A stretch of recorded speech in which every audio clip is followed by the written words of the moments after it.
Hey guys, it's Rick. Welcome to the HT Vibe channel. If you'd like to see more tips, tricks, rides, reviews, installs on my Harley-Davidson touring motorcycles, as well as information about motorcycles in the motorcycle community, please hit that subscribe button. And when you do subscribe, please leave a comment down below saying I subscribe so I can personally reach out and thank you for supporting the channel. Also, don't forget to hit that bell icon and select all so you do get notified every time I do put out new content. So today, I want to talk about a subject, actually a situation that I just encountered this past weekend. But what do you do when you're out on a ride and your battery has died on your motorcycle? So I'm going to give you some tips on how to address this and get yourself back on the road. And we'll get into it right after this.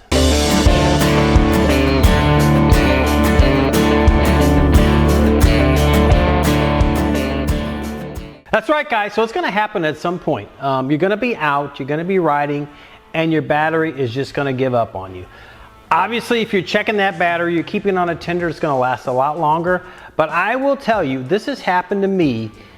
These Harley-Davidson batteries will be running and you'll be start up fine. And in my instance, I started up fine. I ran to the gas station to fill up the bike, turned it off, went to start it, and I got nothing but the click. So the reason I bring up this subject is actually we had a situation this weekend on our group ride. We had about 30 bikes out. We got to our first stop and 2 of the bikes would not start. So what I want to talk about today is some tips on how to get that bike restarted so that you can get yourself back out on the road. So the first one is, obviously, even though these are electric start, most motorcycles we know are electric start, you can actually push start these.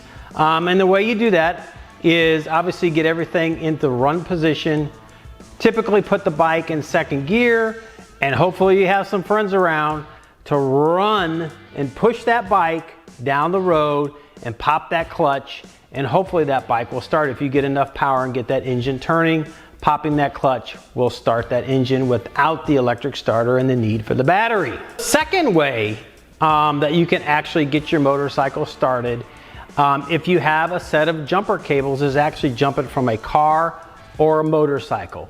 The one warning I will give you is try not to have to jump start your motorcycle with a car, but if that is your last resort, do it when the car is not running and you just connect the jumper cables to the battery of the car and to your motorcycle battery connections, and then try to start the motorcycle.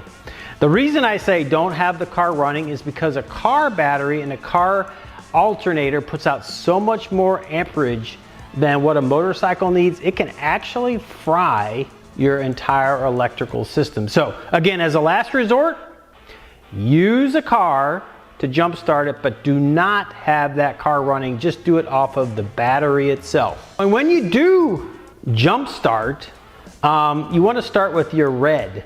Connect the red on the motorcycle, connect the red on the car or the other motorcycle that you're jumping from, and then connect your negative or your black onto the negative terminal on the motorcycle, and then do the same on the car or the other motorcycle and jump the motorcycle and see if you can get it started that way. Now, if you're doing this from a motorcycle, same process, except you can start the other motorcycle and have it running. I would actually suggest it because that is going to draw a lot of power from that motorcycle that is good, has the good battery, to try to get yours started, especially if that battery is completely dead on your motorcycle. So the third way to try to get that motorcycle started is with one of these jump packs. This happens to be the NOCO Boost Plus GB40. This is branded under NOCO. Now I will tell you, Harley-Davidson sells this identical jump starter that you can carry on your bike under the Harley-Davidson name. It has the same output for a 12-volt battery, but it's branded with Harley-Davidson. And I will put links to both this one and the Harley-Davidson if you're interested. The Harley-Davidson one is going to be more expensive. So, but with these, what you can do is obviously connect this to the battery terminals, which, as you know, getting to the battery on these Harley-Davidsons, you have to remove the seat. You have to have tools. If you have a thumb screw on your seat, all the better, but you may need a Phillips screwdriver on your bike.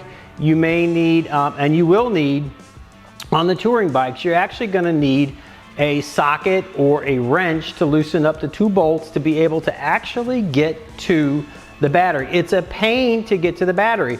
And actually this weekend, the motorcycle batteries that went dead were on 2 BMW GS 1200s, and getting to their batteries was a pain as well. They were removing seats or removing parts off of it.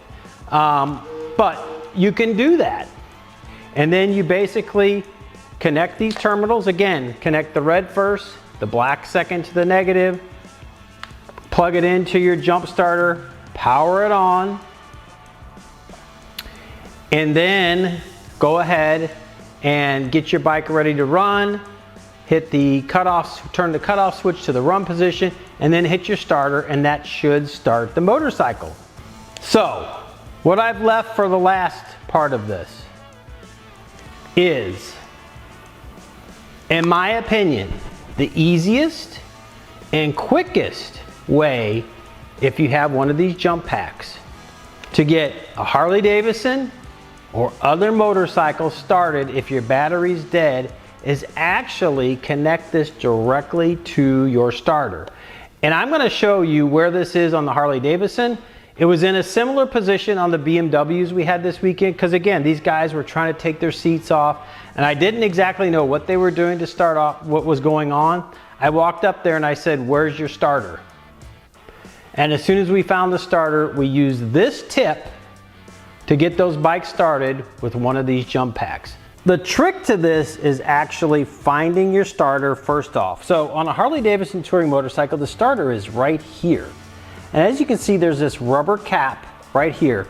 So all you have to do is pull that rubber cap off. Find that connection point. You connect the red portion of the jumper cable onto that bolt. And then the black jumper cable, find a good part on the frame to ground this. So in this case, you clip it right on here where the foot peg is.